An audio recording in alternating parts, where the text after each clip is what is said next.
My name is James Tash, and the following presentation is my submission for assignment number 1 for class L014, History 101.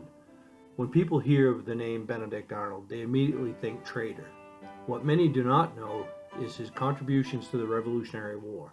Some say his actions and leadership were crucial to the Continental Army's success. Benedict Arnold was born on January 14, 1741 in Norwich, Connecticut. The last of 6 siblings, his mother, Hannah Waterman King, came from a wealthy family, but his father, Benedict Arnold III, squandered their estate. In 1757, at the age of 16, Benedict Arnold enlisted in the militia and traveled to upstate New York to fight the French. Though successful in his business career, he was bothered by the oppressive British taxes and stringent policies.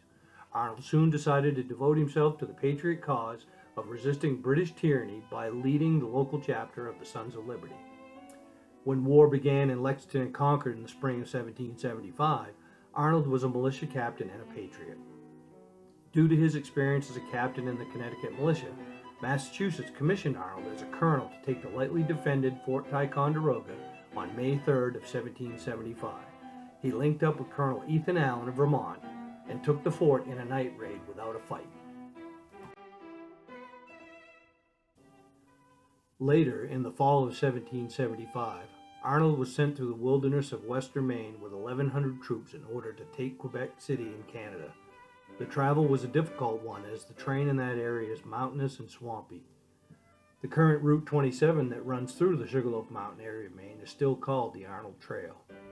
They encountered many obstacles, including a hurricane that hit in October that washed a large portion of their supplies away. By the time Arnold reached the shores of the St. Lawrence River, he was down to a force of approximately 300 men. Due to a large number of enlistments expiring at midnight New Year's Eve, Arnold was forced to move forward with his attack. Arnold was to attack from the southeast, crossing the river, while Montgomery, coming from Montreal, would attack from the west. Montgomery was mortally wounded, and although the battle was considered won in the loss column, Arnold's personal bravery and leadership skills in the Quebec operation did not go unnoticed, and he earned the rank of Brigadier General. After the siege on Quebec in the spring of 1776, Arnold directed a military retreat, forming a rear guard for the retreating army. Arnold organized a makeshift navy that, although they were defeated on Lake Champlain, they were successful in delaying the British forces. Arnold's performance here was considered a masterful example of outstanding leadership. With 3 British armies converging on Saratoga, New York, with the intent of taking Albany and controlling the Hudson River, Arnold reported to General Horatio Gates on the task. Gates was often accused of being self-serving and vain. After the initial segment of the battle, Gates relieved Arnold of his command after the two engaged in a shouting match in Gates's command tent. Arnold ignored Gates's order, took command at Bemis Heights, and succeeded brilliantly in defending them at high cost to the British. Though relieved of his duty, he still mounted his horse and rode up and down the line of American soldiers, directing their fire against the British infantry. His leadership led to an American victory in one of the most pivotal battles in the entire war. On October 17, 1777, British General Johnny Burgoyne surrendered. In the fighting, Arnold was shot in the leg. This was the second wound, as he was previously wounded during the attack on Quebec. Washington realized how valuable Arnold was to the American cause. He was one of the bravest American generals at the start of the American Revolution. Severely wounded in the leg, had the bullet gone straight through his heart, he would have died an American hero. Because of particular circumstances of this war, in which loyalists to the crown could pass as continental officers, leaders worried about traitors in their ranks. By asking officers to sign loyalty oaths, the command hoped to force the issue with suspected sympathizers. After the Continental Congress approved this particular oath, the printed pages were brought to the Army's camp at Valley Forge. There, each officer read the oath out loud, while another witnessed. General Washington witnessed many of these oaths, but in Arnold's case, the witness was Henry Knox, who later became the first Secretary of War. You notice on the document came with a blank space in the middle of the text where officers were given the option to insert swear or affirm. This was due to members of some religious sects, the Quakers for example, who refused to swear. The current oath of enlistment for the United States Army goes like this.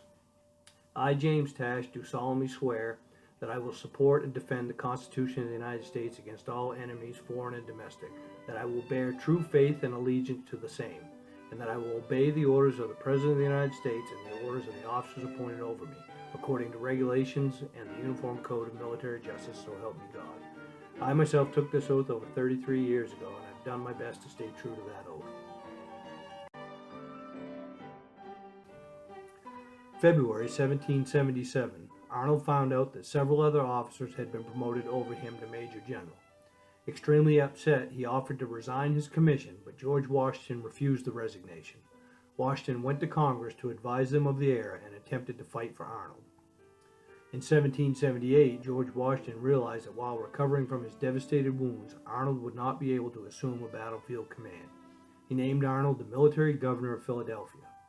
It is my belief that this may have been the decision that set in motion the events leading to Benedict Arnold's decline and eventual turn from hero to traitor.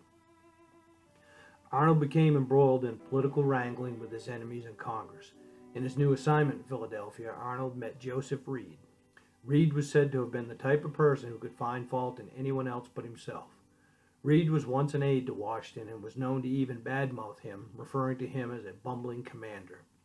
Reed resented Arnold and trumped up charges against Arnold, attacking his honesty, character, and reputation. The court-martial cited 8 charges, and even as Arnold demanded satisfaction, Congress refused to support him. Reed's charges were filed in early 1779, but after many delays, mostly due to Reed's request, the court-martial didn't take place until late 1780 or early 1781. The 2 charges Arnold was convicted were allowing a vessel, he had investments in both the vessel and the goods that were carrying, to enter the port of Philadelphia when the port was closed, and to using public wagons to move trade goods belonging to him. Arnold owned up to both the charges. Arnold believed his ruthlessness and cunningness to capture British forts one after another and kept the British Army out of strategic locations was overlooked, and after twice wounding his leg for America, nearly losing it permanently, he expected more from Congress and his companions.